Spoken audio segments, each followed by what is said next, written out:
muito mais que um plano, um compromisso com você. Isso é Ampla. Mauro César Pereira, muita festa dos jogadores nesse fim de jogo e o PSG está na decisão da Liga dos Campeões, Mauro. E é merecido, né? Foi melhor no cômputo dos dois jogos. Já na partida disputada em Londres foi superior e venceu por 1-0. Teve até mais chances claras do que o Arsenal, embora tenha sofrido pressão em alguns momentos. E hoje controlou o jogo quase todo. Passou ali um sufoco no primeiro pedaço da partida, ali 15 minutos aproximadamente, quando o Arsenal colocou um forte ritmo. E ali era fundamental para o time inglês abrir o placar. Porque você vai gastar muita energia ali. Então é fundamental você fazer o gol nessa parte do jogo para igualar as coisas. Você entrou perdendo de 1-0 no agregado. Então coloca tudo nos 15, 20 minutos iniciais. Vai queimar muita energia nesse começo. Mas você consegue pelo menos fazer o gol e igualar.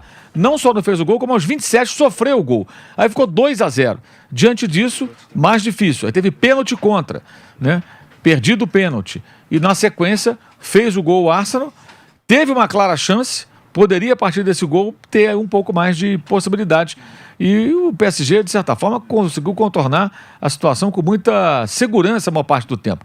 O que fica realmente preocupante para o time do Luiz Henrique, que é um ótimo técnico, faz um grande trabalho, é a questão que eu destaquei o jogo inteiro das bolas cruzadas. O Arsenal, inclusive, apelou para o que eu acho uma das ferramentas mais bizarras do futebol, que é o tal do Cuca Ball, que é ficar jogando bola na área com a mão. Porque é uma bola que você tem sob seu domínio e você baixa o lateral, ao invés de bater curto para alguém com os pés construir uma jogada, você joga na área. É a bola rifada, é uma bola que fica ali viva para ver o que vai acontecer. E só no começo, em 2 situações, levou perigo. Depois, Thomas Partey arremessando a bola na área, nada acontecia. Ou seja, mesmo tendo condições de explorar a deficiência do time francês no jogo aéreo, o Arsenal não conseguiu chegar ao gol.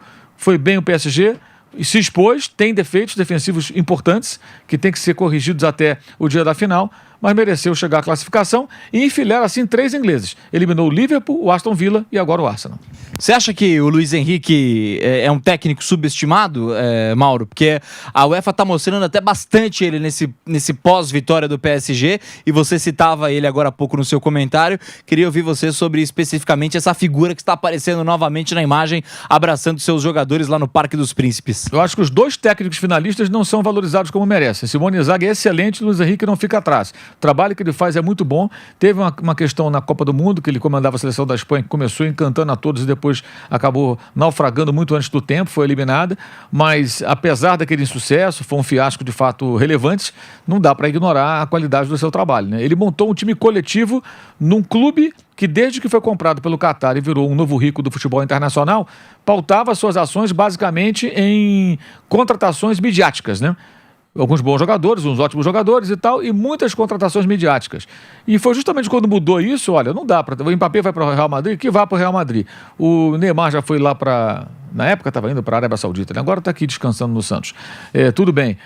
O Messi quer brincar no futebol recreativo dos Estados Unidos, que seja feliz por lá também. Eles pegaram que montaram um time. Recuperaram o Dembélé, um jogador com muitas lesões, outros remanescentes. Contrataram o Kvaratskhelia, que é um jogador realmente especial, não está no nível desses grandes craques, mas é um ótimo atacante, né? Extremamente perigoso. Construiu a jogada do gol de Dembélé na vitória sobre o Arsenal em Londres. E tem um time competitivo que ganhou, mais uma vez, lá o Campeonato Francês com o pé nas costas e vai estar na final. Tem possibilidade, evidente que tem, vai ser um confronto acho que bem equilibrado, 2 times competitivos e duas maneiras de jogar. E o Luiz Henrique faz um ótimo trabalho. É um personagem que tem uma história de vida muito importante também, né? Perdeu uma filha, vítima do câncer, uma menina, de uma forma muito triste. Em poucos meses ela se foi. E a maneira como ele encara isso, as entrevistas que ele dá falando sobre esse assunto, mostram também que ele é um homem de muito caráter, um cara muito especial, muito forte. Uma pessoa muito compenetrada. E faz um belo trabalho. Merece sim ser exaltado. Parabéns ao Paris Saint-Germain. Grande jornada. E o PSG conseguiu montar esse time rápido demais, né, Mauro? Depois que saíram todas essas estrelas que você já listou. Exato. E a saída das estrelas trouxe um ponto positivo, que é tirar do PSG o peso, a responsabilidade de protagonismo, né? Que esperava-se sempre que o PSG fosse protagonista e fosse para a final. Tanto que hoje o Dembélé, que foi titular no primeiro jogo e fez o gol, que abriu o caminho para o jogador, nem jogou. Exato. Só jogou no segundo tempo. Tinha um problema muscular, ficou de fora, entrou só no final. E outra coisa importante que estamos vendo aqui, inclusive na transmissão, a festa da torcida. Tem uma história bem interessante aí. O clube, o Paris Saint-Germain, ele tinha muitos problemas com seus torcedores organizados, os ultras. E eles foram banidos depois até por intervenção do governo por conta de brigas internas que geravam mortes e tudo mais. Eles perceberam que o estádio do Parque dos Príncipes era uma geladeira, uma torcida de teatro, como se diz.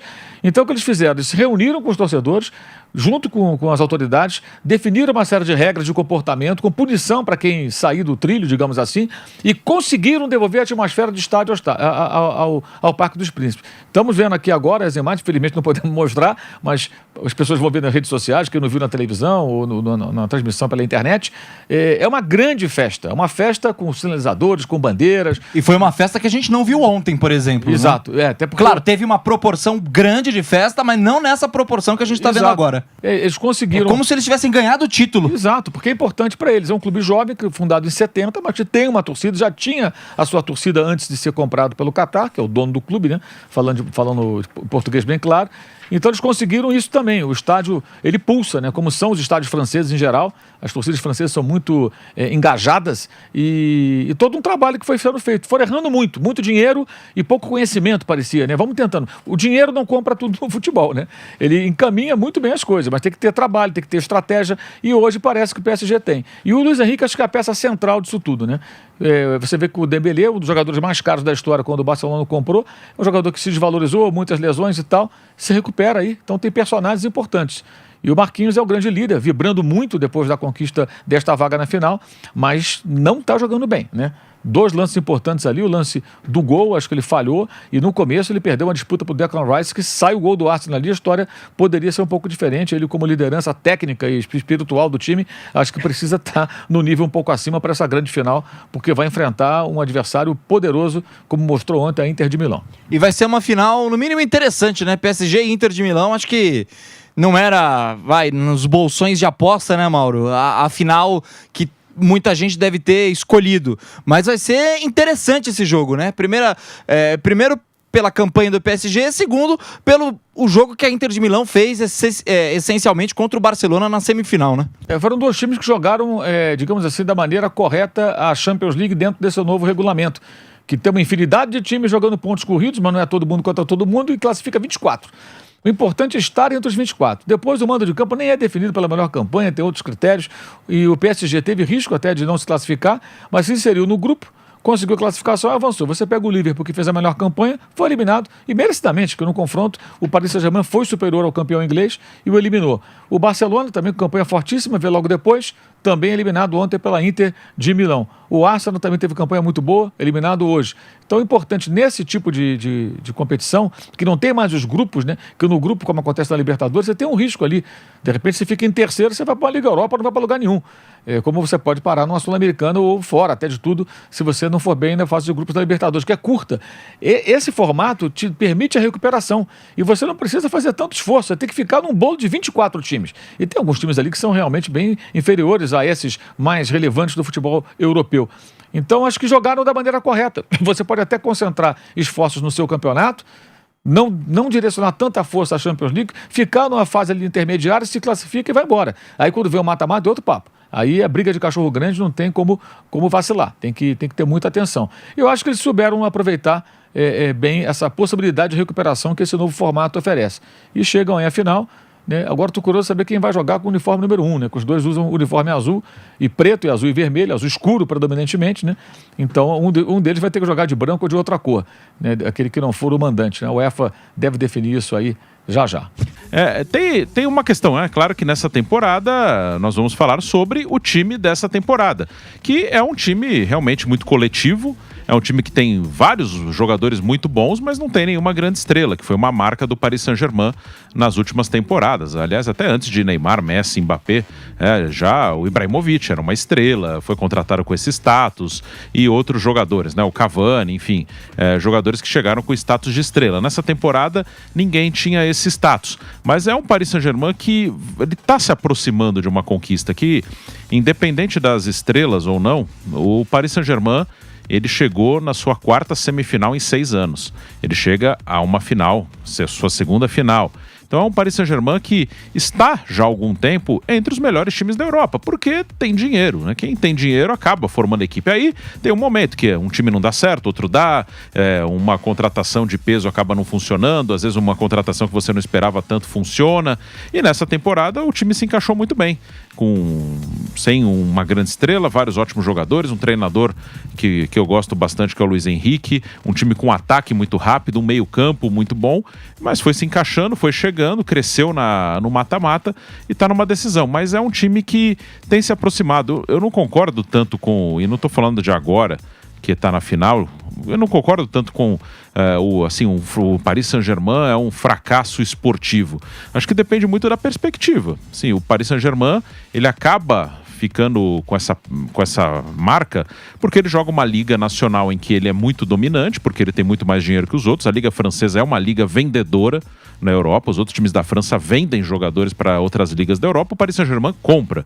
Então o que ele faz na França, as pessoas acabam não considerando, mesmo esse ano em que ele poderia ser campeão invicto, só foi perder jogo depois que já tinha conquistado o título.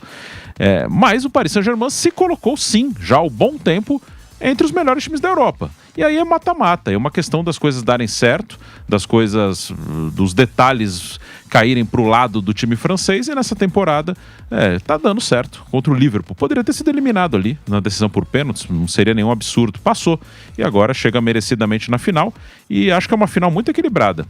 Em outros anos, tinha um favorito na final. Mesmo a outra final que a Inter chegou, que foi com o Manchester City, o favorito era o Manchester City. A Inter, na final, não jogou menos que o Manchester City. Ela poderia ter vencido. Mas antes do jogo, quase todo mundo colocava o favorito é o Manchester City. Ano passado, o Real Madrid e Borussia Dortmund. Todo mundo colocava o favorito é o Real Madrid. O Dortmund teve até chance de ganhar o jogo, não conseguiu. Mas tinha um favorito. Esse ano acho que não tem, não. Acho que esse ano não tem zebra nessa final. Acho que são dois times muito parecidos, assim, não na forma de jogar, mas no nível. Acho que não tem uma distância grande entre os times, não. De fato, né? Ao longo dessa trajetória toda do PSG, desta aventura em busca de um título europeu com muito dinheiro, muitas vezes o PSG se notabilizou, e às vezes só por isso, né? Só por ter um grande talento ou dois grandes jogadores, né? Sempre era um time ali que tentava se moldar em volta de um cara muito diferente. E o Bruno listou aqui vários deles, né, ao longo dessa trajetória: Ibrahimovic, Cavani, Messi, Neymar, Mbappé. Lá atrás teve Carlo Ancelotti como comandante, por exemplo. Beckham, né, que abriu essa lista aí de grandes jogadores que passaram nessa era muito rica do PSG. Então, ao longo desse período todo, né, até essa temporada, a gente sempre falava do PSG como o time de um craque que tentava desbravar a Champions e chegar a uma final e brigar pelo título. E o PSG conseguiu isso naquela temporada da pandemia, da bolha, né, que aconteceu em Lisboa, quarta, semi e final. O PSG foi até a decisão e teve oportunidades de vencer o Bayern de Munique naquela final, né? Foi uma final bem parelha, 1-0 pro Bayern ali. O Bayern era um time bem melhor do que o do PSG, que era uma equipe já até um pouquinho mais coletiva com o Tuchel, e acabou fracassando. E aí depois disso sai o Neymar, ficou o Mbappé como grande capitão desse projeto, e chega o Luiz Henrique, né, na temporada passada, levando o time até a semifinal, mas sem um grande nível de jogo coletivo, na minha visão, pelo menos, né? Não foi no último ano um PSG que você olhava e tinha certeza que, esse ano o PSG vai brigar de fato pelo título europeu. E eu acho que foi uma construção. Chegar tão longe serviu para amadurecer vários desses jogadores, né? Vitinha, Fabian Ruiz, o próprio João Neves, Dembélé, Barcola, jogadores que já estavam na última temporada e que se juntaram a alguns outros, né? O Doué, que teve uma ascensão, garoto revelado nas categorias de base do PSG. O próprio Kvaratskhelia, que foi uma contratação muito cara, né, do PSG nessa temporada, mas está muito longe de ter um status de craque, de estrela do futebol internacional. Ele que, inclusive, brigou muito para ir para o PSG na janela do início do ano, né, do meio da temporada europeia. Ele deixa o Napoli, vai vestir a camisa do PSG, entre outros. E acho que nessa temporada o grande destaque do PSG é, de fato, o que não esteve presente em todas essas outras, o coletivo. É um time coletivamente muito forte. A defesa é muito sólida, com o Pátio e com o Marquinhos, além do Nuno Mendes e o Hakimi nas laterais. O Donnarumma fez 2 ótimas eliminatórias hoje, ele fez uma partida espetacular, talvez não do mesmo nível do Sommer ontem, que fechou o gol contra o Barcelona, mas muito bem o Donnarumma para evitar num início de jogo uma pressão do Arsenal que pudesse abrir o placar e aí mudar um pouco o panorama. O meio-campo, que na minha visão é o melhor da temporada de futebol europeia, com o Fabián Ruiz, que já tinha sido um protagonista importante no título da Euro da seleção espanhola, e os portugueses, João Neves e também o Vitinha. E um ataque que hoje, mesmo sem o Dembélé de início e também distante das suas melhores condições quando entrou no jogo e até ajudou ali no gol do Hakimi, conseguiu produzir algumas oportunidades, esticando em velocidade no contra-ataque, né, por conta do panorama do jogo. O Arsenal atrás se lançou, foi para cima, e o PSG teve a opção de sair em contra-ataque, de acelerar, e assim gera a falta que sai o gol do Fabián Ruiz, por exemplo, né? Então, acho que esse é o ponto, na minha visão, pelo menos em relação ao PSG nessa temporada. É um time muito sólido coletivamente. Falei isso aqui há algumas semanas e repito. Na minha visão, o PSG nunca esteve tão pronto para ganhar uma UEFA Champions League. E ele vai chegar à final como favorito. A Inter tem um coletivo muito forte, um time muito sólido, a gente vai falar mais adiante sobre o jogo especificamente, mas o PSG para mim chega com o status de favorito à final no dia 31 de maio em Munique. E acho que dessa vez vai dar para o PSG conquistar a sua tão sonhada Champions.